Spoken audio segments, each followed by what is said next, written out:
All right, we're a little bit early.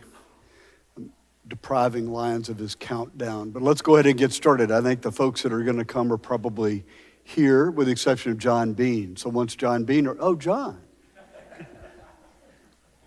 Now that you have arrived, microphone in hand, we'll begin as we do by praying, assuming I can get this to somehow move. There you go. Let us pray. God, by whom the meek are guided in judgment, and light rises up in darkness for the godly, grant us in all our doubts and uncertainties the grace to ask what you would have us do, that the Spirit of wisdom may save us from all false choices, and that in your light we may see light, and in your straight path we may not stumble. Through Jesus Christ our Lord. Amen.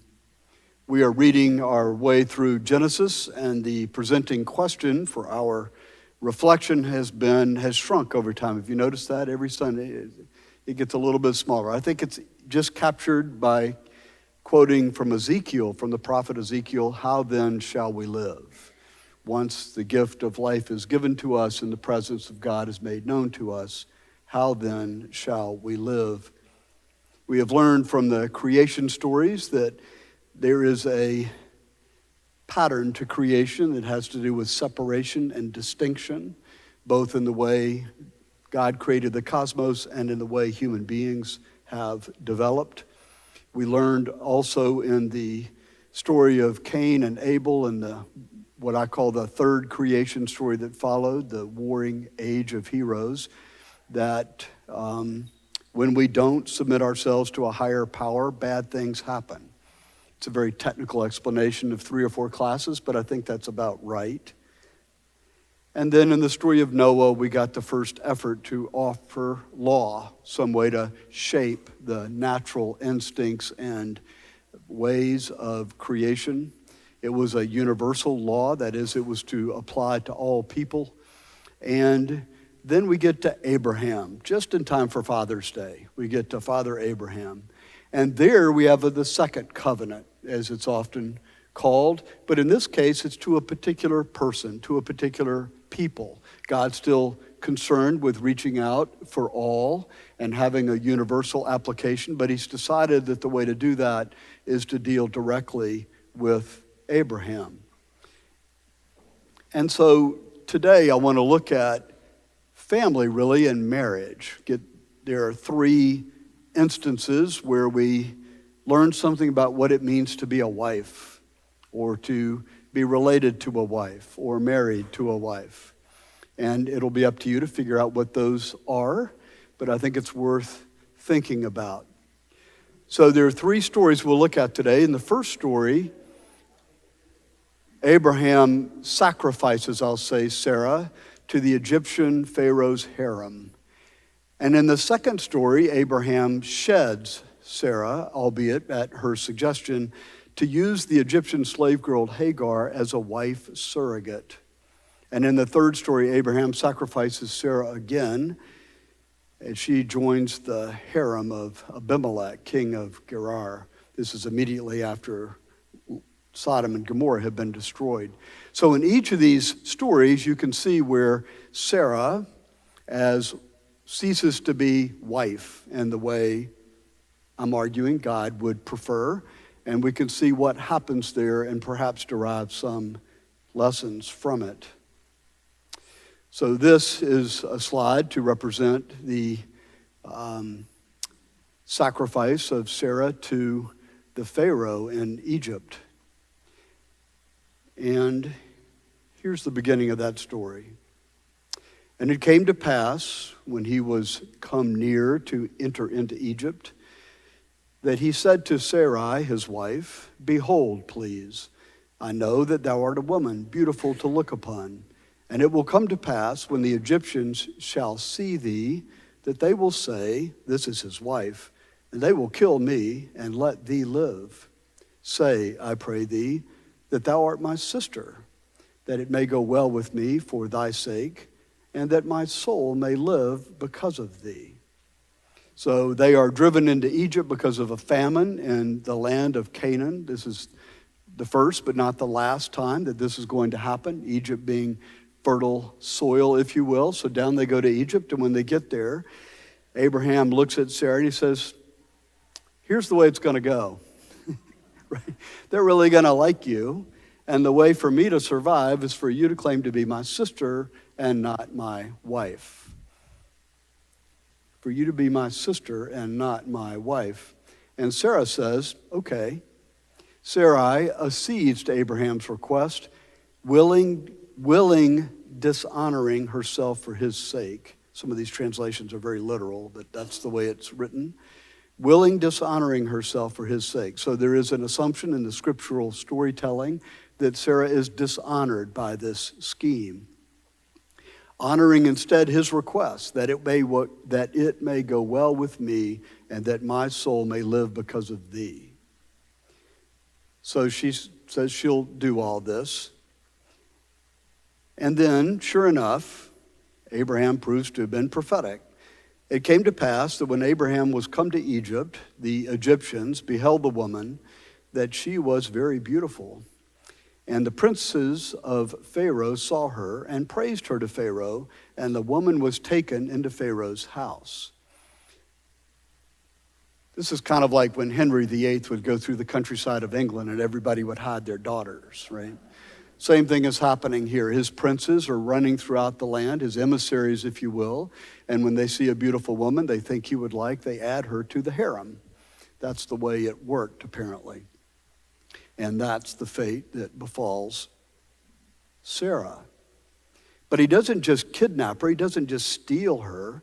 In exchange for Sarah, Abraham acquired sheep, oxen, he-asses, men servants, maid servants, including presumably Hagar the Egyptian, who will become Sarah's slave girl as the story continues, she-asses and camels. In other words, Abraham gets rich.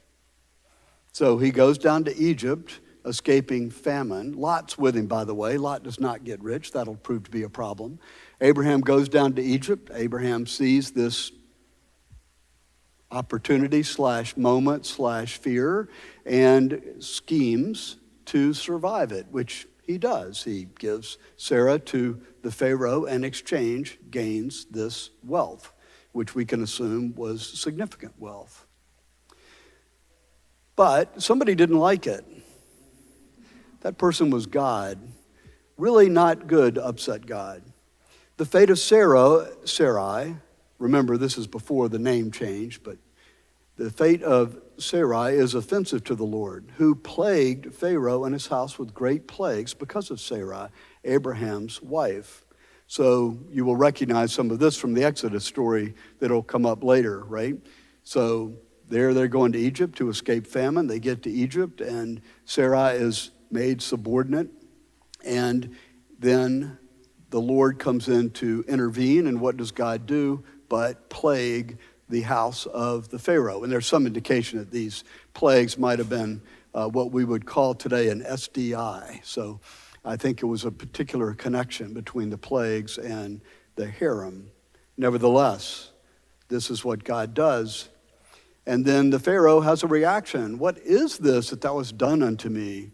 Why didst thou not tell me that she was thy wife? Why sayest you, she is my sister, so that I took her to be my wife? Now, therefore, behold thy wife, take her and go. So at the end of the day, Sarah is restored to Abraham. I can see how that's warming your heart. This whole story is perfect for Father's Day, right?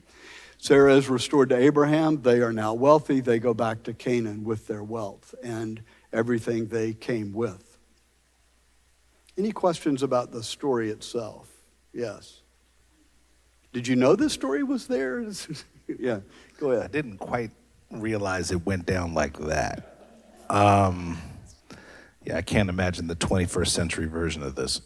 I guess the thing that I'm shocked by is God chose to punish Pharaoh, but didn't choose to punish Abram. And for me, it seems like Abram just seems to be all out for self on this one. Just the way it's written, I guess, is, Yeah. It's kind of like Abram, this is all about you. This isn't even about Sarai. This is all about you. So I just am surprised that God decides to punish Pharaoh instead of punishing Abram, since it's Abram's idea, Abram's motivations.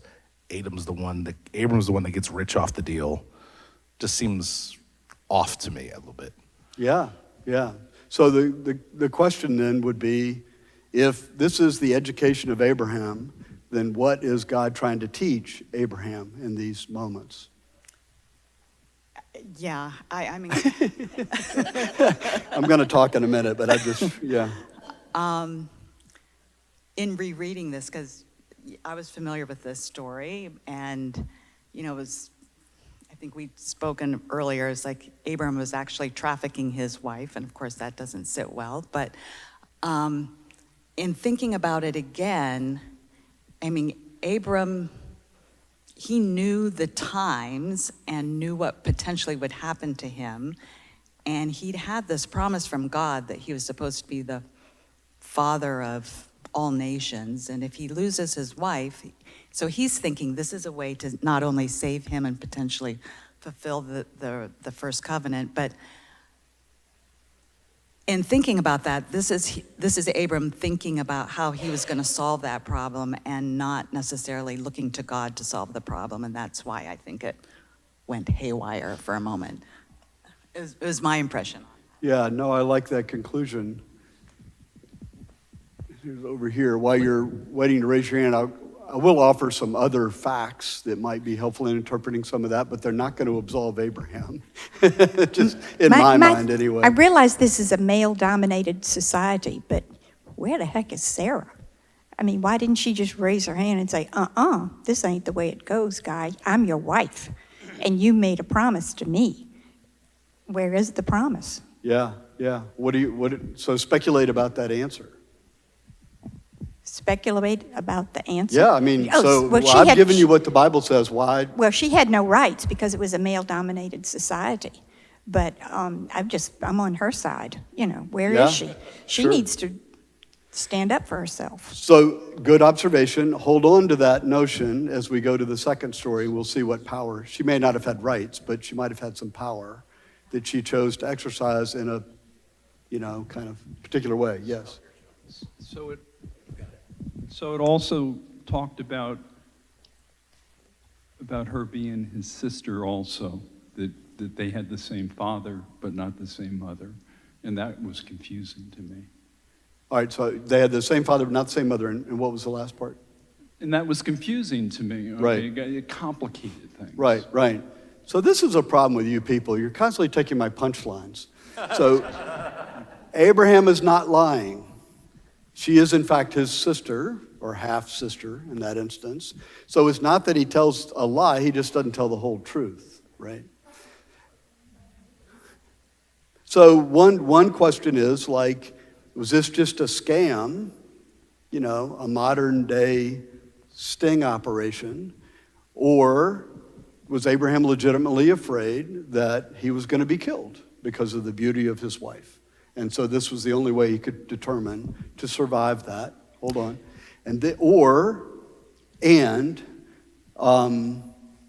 It's been a while since he's talked to God. God talked to him and made those promises, but it's been 13 years. And still Sarah is barren. And there's some sense that gods were regional. So the God of Canaan may not be the God of Egypt. So there's some question, not answered, as to whether Abraham thought God would be present in Egypt at all. So your very good point, he relied upon God? Well, maybe, but we can also speculate, and it's only speculation, that maybe he'd forgotten about God. I mean, it's been a while, nothing's happening. I don't think God's here anyway. I'm on my own.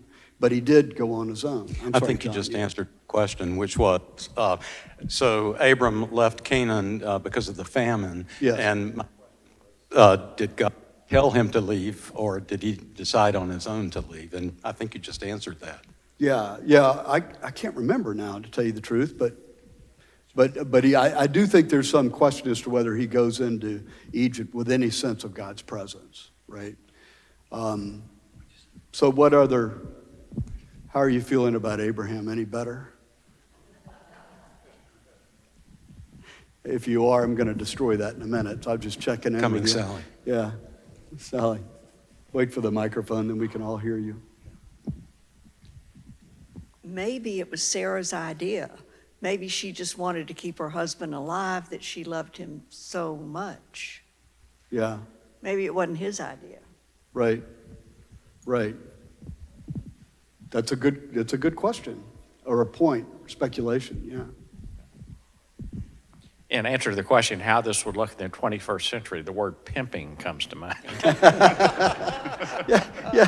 So what you're saying is that Abraham is more entrepreneurial than we give him credit for?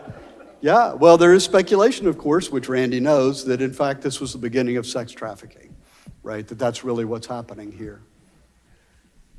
And George, I guess for me, I'm looking at the screen and you go, what did Abraham learn? Obviously nothing, because he does it again. Yeah. Yeah, what did he, I mean, he didn't learn some of the lessons that you think are obvious. What did he learn? Anything? Yeah. My observation, apparently there were not many lawyers around. Yeah. Well, and so I know that's offered in jest, and I appreciate it, but that's kind of the point, right? There is no law. There's no rule of law here. You're reminding me of back when Russia was opening up, and the law firm where I was had a very established banking practice. And so the State Department had a number of our partners go over to the Soviet Union in an effort to get their banking system started, right? They needed the banking system to provide investment for commerce to grow. And after a while, they came home and they said, it's not possible because there's no rule of law there. And if you don't have the rule of law, you can't have a regulated system, obviously, but you can't have a level playing field either. And I've always remembered that, and I think that's exactly what's happening here. There is no law. We have the law of Noah, and we have this covenant, which is still working itself out, but the Pharaoh gets to do what the Pharaoh wants to do. And it's all just power, right? There's nothing to regulate that power. Yeah. So we've been talking about all the crimes and everything. It seems like this is also incest because his half-sister is his wife. Or is that not correct? Well, we have, to begin with, first I would say that I think this was a common practice. So the sense of whether it's incest or not, as we define the term, it didn't have any moral pejorative to it, I don't think. Okay, so I'll lay that one aside. So I have another sort of thought, which is a lot of how I try to not process, but sort of appreciate or get more of a free thinking about incidents like this is God trying to reach out to Abraham in some way. And by definition, because we're involved, that is humans, it's going to get messed up. But I think it's a way to try to lead. And I don't think God is then saying, okay, is on every second of every movement. And so there has to be some give and take in terms of what the responses are. If that makes any sense. He's trying. He loves us. He's trying. But it can't be a straight line. Right. No, that's a good point. Free will has its own price, doesn't it? Yeah. Yeah. Let me say one more thing about incest. We don't need to talk about it here. We're already talking about enough juicy topics. But I'll leave you with a question of where the morality that we assign to that, where did that come from? Right? There was a time when it didn't exist. So is it about genes and concerns about disease, or is it have independent moral kind of weight? And if it is just about that, then it's understandable you wouldn't have it until you knew that was actually a risk, right? A problem. Does that make sense? Just a thought. Okay. Here and then back over there. My question is, my understanding is that Pharaoh was at the very top of the people at that time. What was it about Abraham? He must have had some prior information going to Pharaoh that he was allowed to talk to Pharaoh. Pharaoh wouldn't talk to just ordinary people. what was the story behind Abraham that he was able to talk to Pharaoh? Plagues. Pharaoh was besieged by plagues that were brought about by God. I don't know how he figured out that Sarah was the issue, but that's what led him to speak. So I can assume by filling in the gaps that Abraham is summoned, they know where Sarah came from, and then he's challenged by Pharaoh. But at the time, Pharaoh and his people are suffering from insufferable plagues. So there's no indication that Pharaoh had any independent authority or any introduction, if you will. Yeah. Yeah, I was just going to say, one of the things I think that makes Genesis in the Bible unique in comparison to other texts of the time is that Abraham is relatable. Like if I read the Odyssey and I'm thinking about Odysseus, he's not like somebody I can, no one's strapping me to the mast as I pass by the sirens or all the other stories. But the fact that Abraham talks about being afraid and his wife's afraid in the face of power, it makes it more relatable. And I think what God is trying to teach Abraham and us is that people in power are not really in control, that he is. Yeah, nice point. I keep thinking, nor would it take us 10 years to come home from the war, right? Your wife wouldn't tolerate that either. Yeah, well, so it's challenging because you have to kind of reset yourself into the context that the story is told in and from, right? Which is not our context. We do know a lot of things about where people come from and heredity and all of these issues, and we do have a moral structure, and we do have a code of law and all that stuff, which we sometimes assume is a function of morality that already existed. Maybe it is and maybe it's not, but these folks are living in a different world. Yeah, any other comments, John? Just one thought back to Bill's question earlier about why did God not punish Abraham instead of Pharaoh? And I think God must have viewed Abraham as a victim. Abraham did what he needed to do in order to survive. Yeah. So that's an interesting point. Like, does God saying, yeah, and the Pharaoh's the problem, or is God just trying to teach Abraham something because he's the chosen one and he's got to learn these things? I don't think the Bible answers this question, which is why it's a fun one to think through. But Abraham is clearly exercising some agency. He's clearly exercising some, wit and cunning, if not courage. Sarah's going along with it if she didn't suggest it, right, from the beginning. It does seem to work, but there's something wrong with it, I believe. There's something inconsistent with her being his wife in the scheme. And I think looking at the three stories, I want you to get some sense of that. You can decide for yourself whether there's something wrong. But again, God's promised children.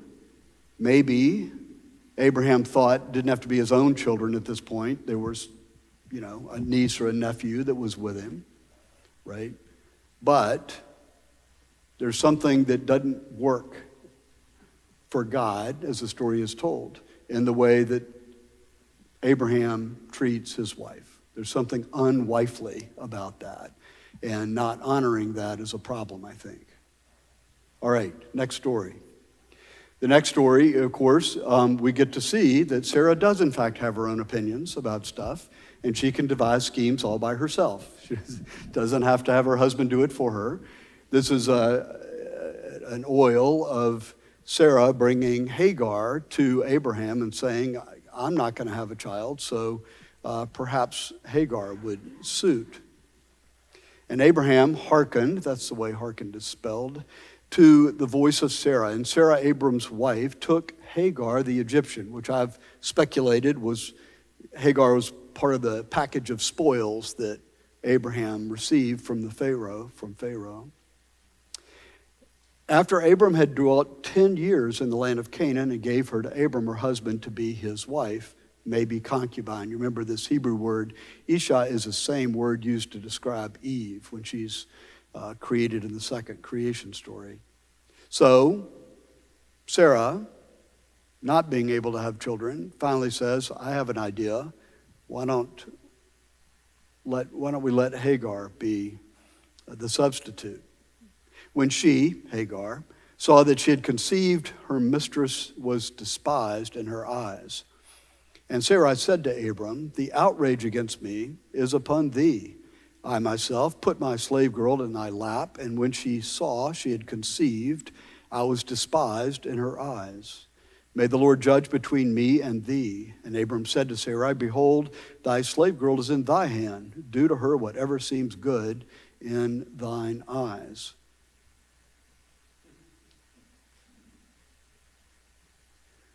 Sarah deals harshly with Hagar, who flees, acting through a messenger, the first appearance of an angel in the Bible.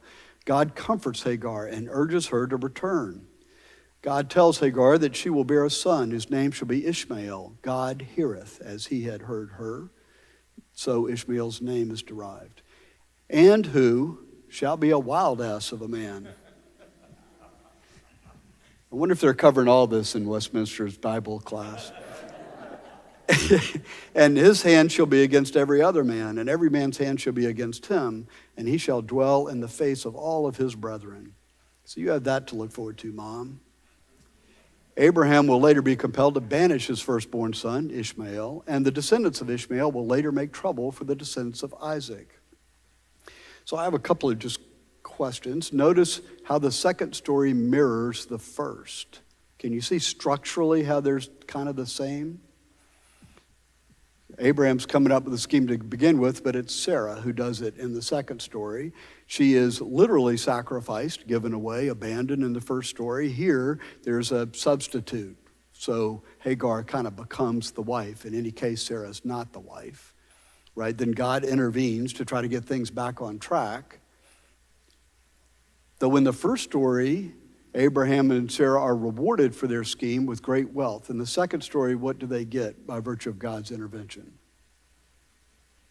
Trouble. Why would God have Hagar come back?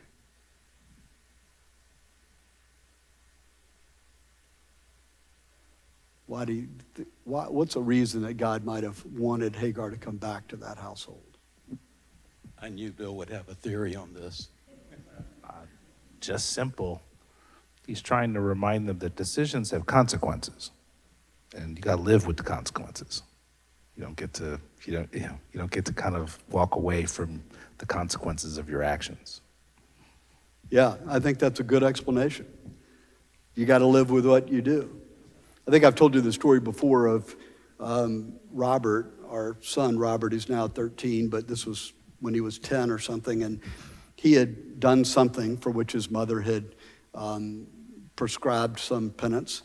And the next day, we were sitting in the house, and he was storming around and not happy. And Mary Hunter said, well, Robert, what's wrong? And he said, the consequence continues. Mary Hunter was trying to make the point, there are consequences to your actions and all this. And he was like, yeah, I'm done with the consequences, right? So by analogy, I think Bill's got a good point. The same thing could be happening here. It's like, no, this is part of the household. You've done this thing. And who knows whether Abraham is responsible for this change of relationship between Sarah and Hagar, or whether it just happened naturally. I don't know. But you can see where Sarah's like, I bargained for part of this, but not that part of it. But you can imagine how that might have all happened. What else is the Lord trying to teach Abraham and Sarah about the meaning of wife and the meaning of marriage?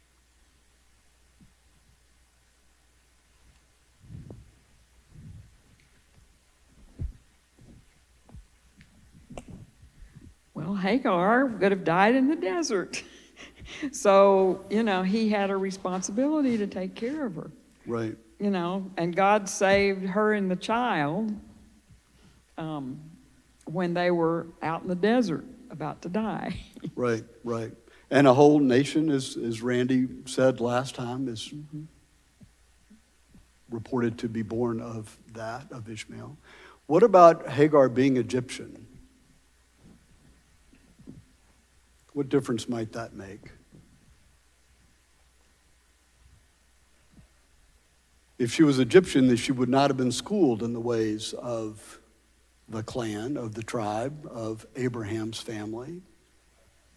Sarah would have been literally coming from the same stock, right? She would have known those ways. So one thought here would be that Sarah, and in this case the role of wife, has to do with raising children, not just having children. Has to do with the sanctity of marriage and the cultivation and nurturing of this sense of law or morality or whatever we think is missing, right?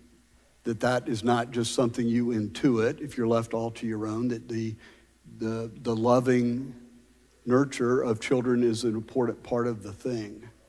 And it's not just about resources and finding a child somewhere that inherits. Does that make sense to you? Or a better question would be, does that resonate with you? The Bible doesn't say that. I'm offering that as a speculation. Given the amount of time and money I've spent on my children, it resonates with me. So, yeah.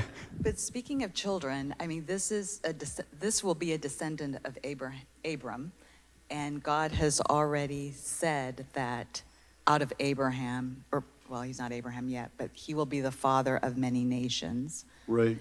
And this will be one of those nations. And so God is bringing Hagar back into the family, as you would say, or as you're mentioning, because he has a purpose for that.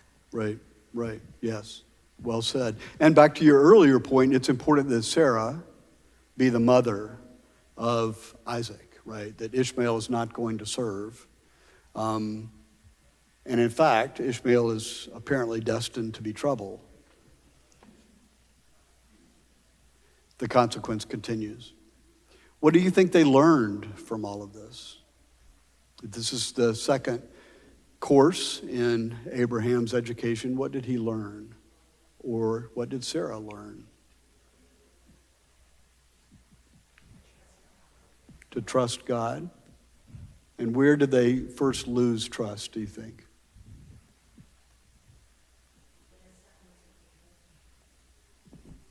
Can you get a mic? I can't really hear you. Yeah. Well, he wasn't trusting God, and so a son wasn't being born. And so they thought that they could improvise. And God's like, no, you have to trust me. Right. Yeah, good point. And is there evidence that they knew that this was wrong?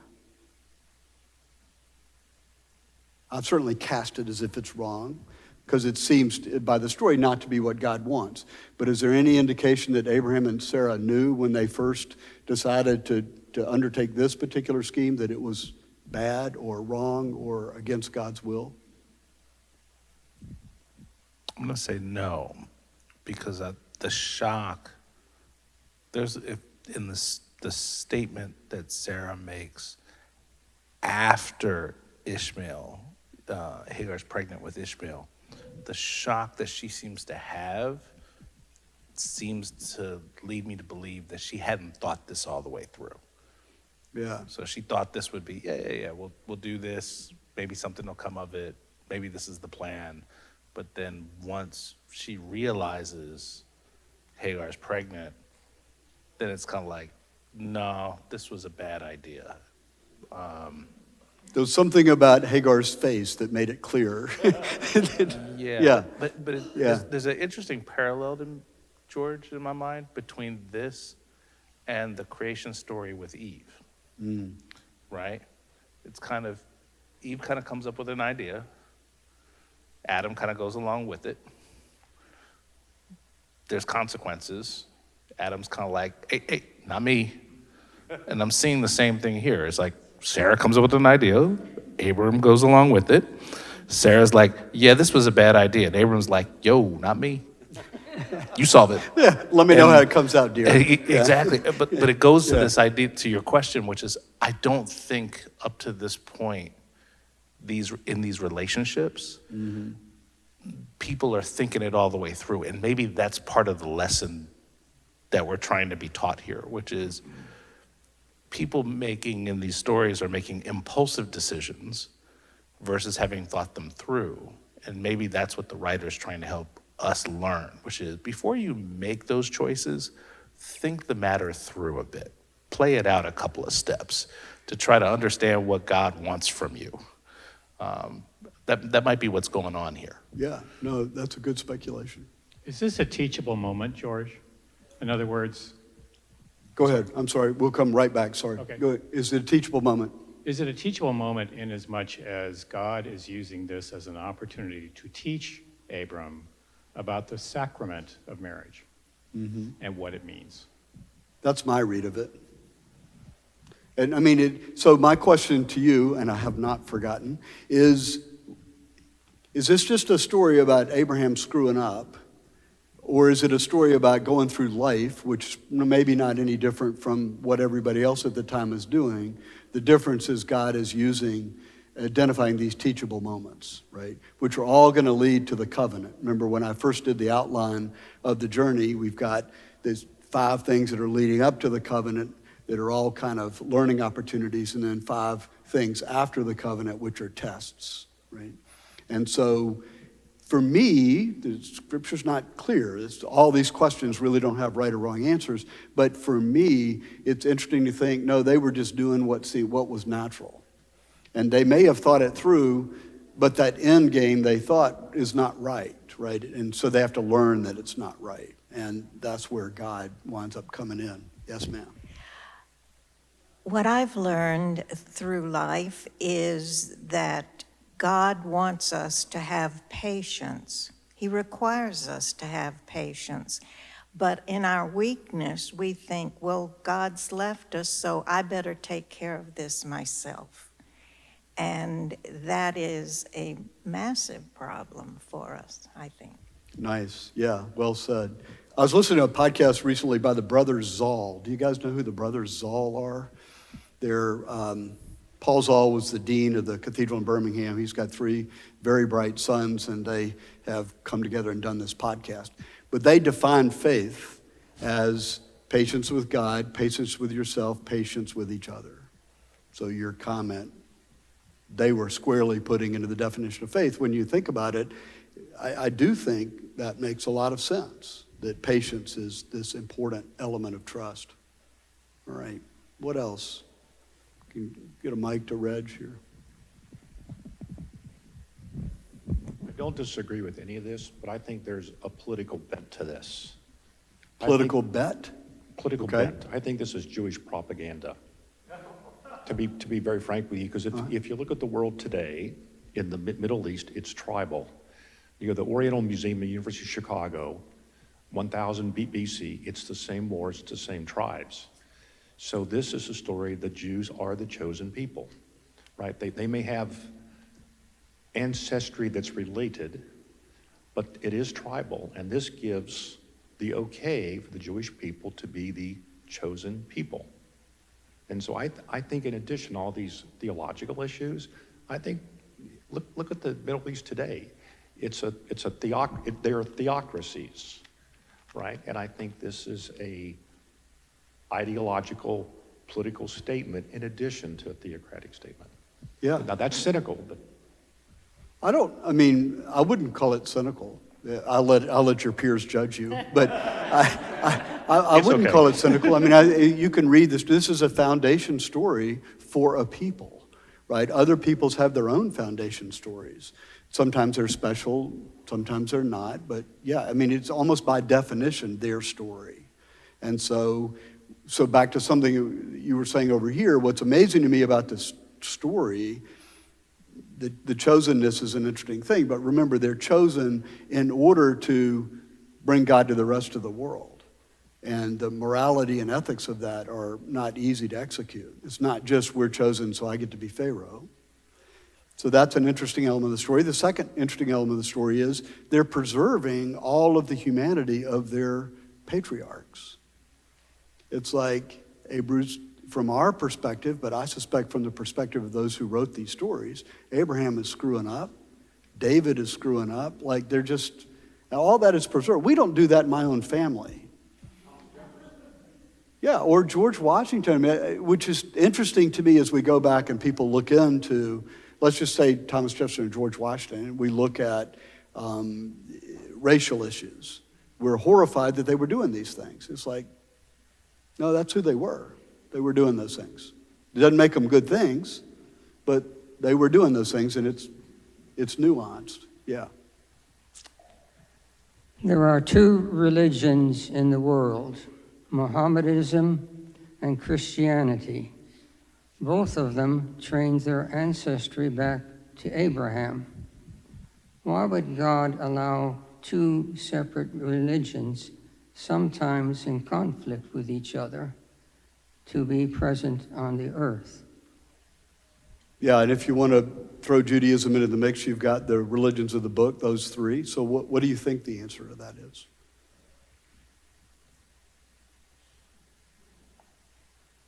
Why would God allow these factions, if you will, who are tracing themselves to some common ancestry, turn out to be so villainous and warlike in relation to each other? Well, first I would comment on that. I would say you have to look at the demographics, which I'm more than welcome to be corrected, but I think there's 20 million Jews. And how many Christians are there? 300 million? And there's like 1 billion Muslims. There's there's much more, there are many more Muslims than there are Christians, I think. I might be wrong about that. Let's assume so. Well, I appreciate that assumption. It's probably ill-founded. But the thing I want to talk about is the line in the hymn today, which we all love to sing, which helps me in this, which is God is working his purpose out. And so us as humans trying to apply, oh, this is why this is happening, we can go back and be as clueless as Abraham about some things because we don't know where it's going. But that doesn't preclude us from living as close as we can to the word and what it is. But all of this to me is very hard to, I have to kind of say God is working his purpose nice. out. So one answer to the question is because we're imperfect and we've been given free will, and so we're learning these lessons slowly and forgetting them frequently, and that's the reason you have this conflict. That'd be one answer. So do you have another one? Well, in the end, which is the beginning, God will ask everyone, who do you think God is? And they must say Jesus and Christianity. That he gives them the choice in the end to come back to the one. Am I wrong? No wrong answers to these questions. I mean, there is another idea there that we've discussed briefly, and that is that that the end, the omega point, right, is in fact where everything comes together. But the world is still evolving. So one of the reasons things are so seemingly so screwed up is because they're not finished yet, right? And so what seems horrible to us is a misalignment, and God is working his purposes out, right? But towards the end, towards the omega point. So it's not that it's all about, it was perfect in the garden and we screwed it all up. This theory would be, no, we've got these gifts, we worked them out in the garden. That too is a story trying to explain what happened, and God is working his purposes out, which often leaves us doing the best we can and then exercising patience, right? Or as Mary Hunter likes to say, praise God and do the next best thing, right? And if one thing we've demonstrated as a tradition is that we're always getting it wrong. I mean, I don't know how you could assume that we have any firm answers given the history. Do you realize there were more martyrs? Christians made more martyrs of each other after the Reformation than were ever killed in the early centuries of the church. More people were killed in inner Christian battles in the 17th century forward than were killed in all the stories we hear about the saints. And the numbers are so exponentially larger, it's not even a function of greater population. In other words, the percentages wouldn't be the same either. So it's hard for me to conclude from that we've got all these answers, and if everybody would just do it the way we did it, it would be okay, right? Was there, Bill?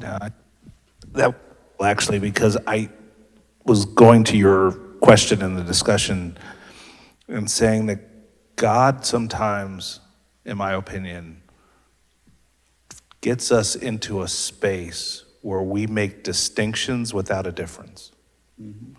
So the thought of Islam versus Judeo-Christian thinking might be a distinction without a difference in God's mind.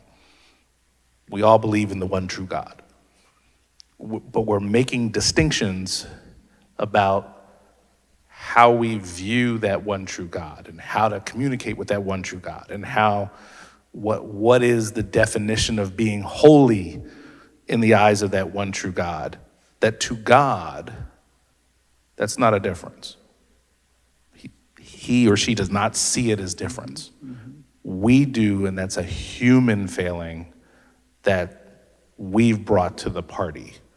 And to your last point, which is the omega moment is when we, as we get closer and closer to God, realize that that distinction is not godly. And that's thing comes together. Just a thought to throw out there. No, it's interesting. I mean, on the one, just a couple of quick comments. Again, just to me, core to our faith is that God is ineffable, which is just a fancy word for meaning we're not going to understand it all. We can experience God's presence, but we're not going to understand God's presence completely because God is bigger than our finite ability to understand. And so to get too confident about having defined the scope of God is dangerous because that scope cannot be defined. So where I see this working itself out in ecumenical relations can be seen by analogy with if you compare the East and the West, right? Or the contemplative traditions with the other traditions. We're fond of distinguishing among, let's just say, denominations of Christians in the United States by asking the question, what do you believe? In the East and in contemplative traditions, that's not the question. The question is, how do you experience God? See how that's different? If what do you believe is just going to yield differences with perhaps without distinctions and things to argue about and debate and label as good or bad, right or wrong. How you experience God opens you to all kinds of meaningful discussions that don't naturally put you into some kind of debate, that don't force you into categorizing good or bad. They may not resonate, they may be wrong, but they're personal and they're heartfelt and they yield to these wonderful conversations. So I'm just offering that distinction because it's meaningful to me. If it's how do you experience God, you're going to get a different approach than if it's what do you believe about God, right? And I would going back to the kind of relations between Islam and Christianity or Judaism. If you look at the contemplative branches, if you will, or groundings of those traditions, so for Islam, be the Sufis. For the Judaism, it would be the Kabbalists. And for Christians, it would be the contemplative Christians. There's a rich conversation about experience there. There's all kinds of overlap. You know, you see Rumi and other poets in the Sufi tradition talking about Jesus, which they do because it's helpful to them, because they've seen that. Some of the ways they're talking about Jesus helps me understand what we believe about Jesus. Or I forgot who said it, wasn't Simeon the New Theologian, but I quoted somebody at one point about describing God like being, or Jesus like being, blowing a flute. You know, that somehow we were the flute, that God enters us and then it exits having made this beautiful sound. Well, that's a wonderful image of Jesus from a Sufi poet, right? So there are ways to approach God that don't yield an automatic strife, automatic fighting about things that would be differences without distinctions. Okay, let me quickly try to get to the third story. This is, of course, what you have already anticipated, and that is whatever you think Abraham and Sarah learned in Egypt, one of the things they learned is this calling Sarah a sister works. So after the strangers have come after God has given the covenant, after Sarah has been told that she is in fact going to bear a child and laughs in response. They travel to a different, despite God's repeated and reassuring promises of a child of their own. So no excuses that we didn't think God was here. God has reappeared. Now we're back to patience and trust. Did we go twice? Sorry. I don't know why am I. Okay. So what happens is they go up to where King Abimelech is in Gerar, and they do the same thing all over again. Sarah is said to be his sister. She is entered into the king's house he takes her as his wife. Then God appears in a dream to Abimelech and says, "What have you done?" Abimelech reacts in horror, perhaps because he's afraid that God will destroy his house. And so he goes to Abraham and says, "What have you done?" and gives Sarah back. Abraham kind of defends himself by saying, "Well, she really is my sister." I was like, yeah, not the point, Abraham. So, and then in order to restore Sarah's honor, Abimelech gives her 1,000 pieces of silver to restore her honor, which is interesting to me. So this is not the powerful patriarch dealing with the powerful patriarch. There's some sense that she has been dishonored and that making things right, this is Abimelech, means restoring her honor. It gives her 1,000 pieces of silver and says, "This will take care of things and let you do what you need to have honor," is the way I assume that is dishonoring of Abraham at the same time. But anyway, the point here is that they just went and did it again. And again, they wind up with wealth they didn't have before. So the final question remains, what is God trying to teach Abraham? And what did Abraham learn? I think Abraham has learned how to get rich. Well, yeah, to which the answer is yes, right? Yeah. I mean, this all works. And that, of course, further alienates Lot, who's, off. But Lot marries a Canaanite woman and then just kind of fades from the picture. There's something about Sarah, I think, being from the tribe that is important to this. There's something about Sarah being honored and dignified that's important to this, to the family that's going to rear the children, that's going to birth the nation.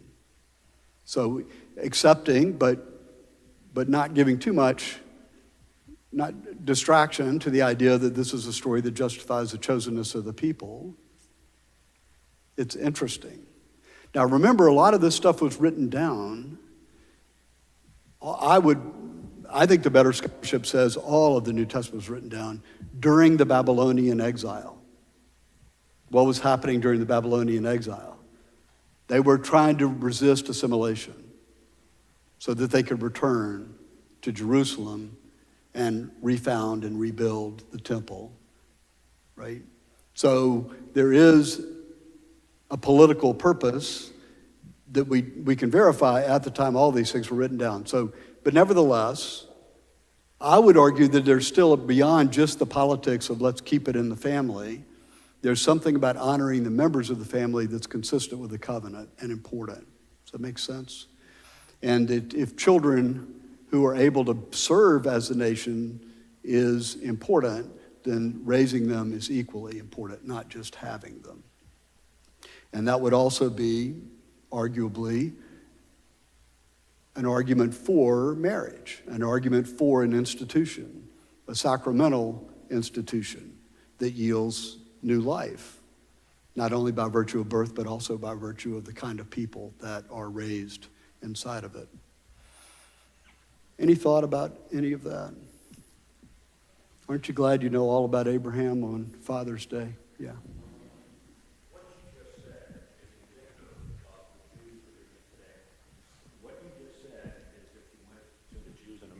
What you just said is indicative of Judaism today. Okay, if you go to Israel, that they believe that religiously.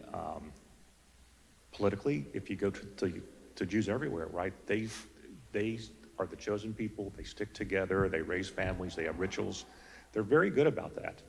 They have survived persecution throughout the ages, and I think this is the core belief that's held that tribe together, and I mean that as a compliment.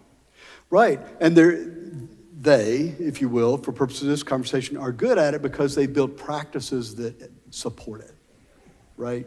It's not just about having an idea, it's about living your life in a way that then causes that result, supports that result, and leads to that result. Which is also, I also think, is a strength of the Anglican tradition, to have, you're going through these practices and they change you over time. It was also fascinating to me, I was actually with a buddy of mine who's Jewish this weekend, and he thinks of himself as a secular Jew. But he goes through all the practices. They're doing Sabbath, it's interesting. So it's formative. Randy? Yeah, the important question to me, George, is not what did Abraham and Sarah learn, but what do we learn? Sure. And I think the answer, and to me, this is sort of the subject of the entire Old Testament and life in general, is God intervenes, we drop the ball, and God intervenes again, which basically says getting back to your point of experiencing God, if we would just get to the point where we experience God in his or her mystery, its mystery, we would go somewhere. But it's just a story of mankind which continues. God tries, we fail, but he doesn't give up. Going to the patience point, the existence is still there, and if we could just have the experience, life would be different. Yeah, I like that. I like that. And maybe how you get the courage to tell the truth about where you came from and what's happened in the past. Some confidence that I think this very point's facing us today. How can we have the confidence that we can tell the truth about how we got here and know that God is still present, we'll be better for having done that, right? How do we get there? How do we get that kind of confidence? All right, yeah. George, I've had a thought in my head after this last story of what if we reread these three stories from the perspective of Sarah? Would that takeaway you just gave be more clear? Because I'm thinking about what Sarah had to be thinking through in the first story of making that sacrifice and going off to the harem. Similarly in the third story, but making the sacrifice, having the faith to believe that there's a plan on the other side of this, perhaps in her relationship with God. It's not talked about in the material, but I wonder if there's something to that if we look at the story from another perspective. Yeah, no, that's a very good point. My own feeling is you never have the truth or even the meaningful part of the truth until you've heard the story from those who were oppressed or marginalized or excluded. If you don't hear those stories, then you're not getting the full truth. And so recovering those stories is part and parcel of how we go forward. In liberation theology, that's sometimes called a preferential or what is it? And I can't even recall the phrase. Preferential option for the poor, but whatever. And I think we are increasingly doing that in our society, which is leading to great struggle and challenge. But we're coming away with a deeper sense of who we are, I hope, and making our project more kind of worthwhile, I hope. Anyway, I'm coming to the end of our time period, but one thing here. Just a quick question. Is there a message here, if I take more of a secular worldview, that Abraham realizes that he can be forever forgiven? That he screws up once with Sarah, he screws up again with Sarah. He does so in the knowledge that he is, and maybe in a secular world sense, that he is forever forgiven. Yeah. Well, so that's a wonderful insight. The way I would think about it is everything is redeemable. So just substituting redemption for forgiveness there, but that everything is redeemable. And no one is beyond redemption, and no act is beyond redemption. Does that make sense? So that's just a part of what I think is true about God, and accordingly I would say yes. And you see Abraham doing all kinds of other good things, like going to, save Lot's life, and then the lineage comes after. They aren't exactly perfect either. And Isaac is a real mess, but you might be a mess too if your dad tried to sacrifice you when you were 10 years old. All right, any other final comments before we go? Yes.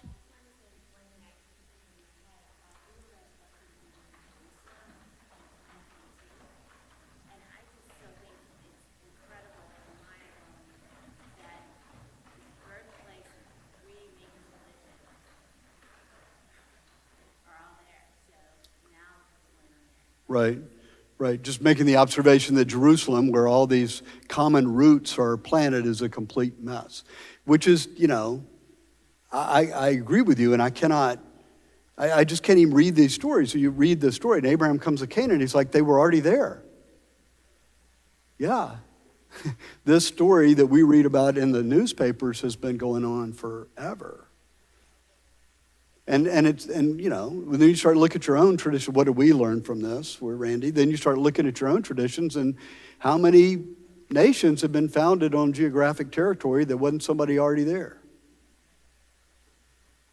Does that mean the nation's illegitimate, or that's part of it? I mean, those are questions for us, I think. All right. Go in peace to love and serve the Lord.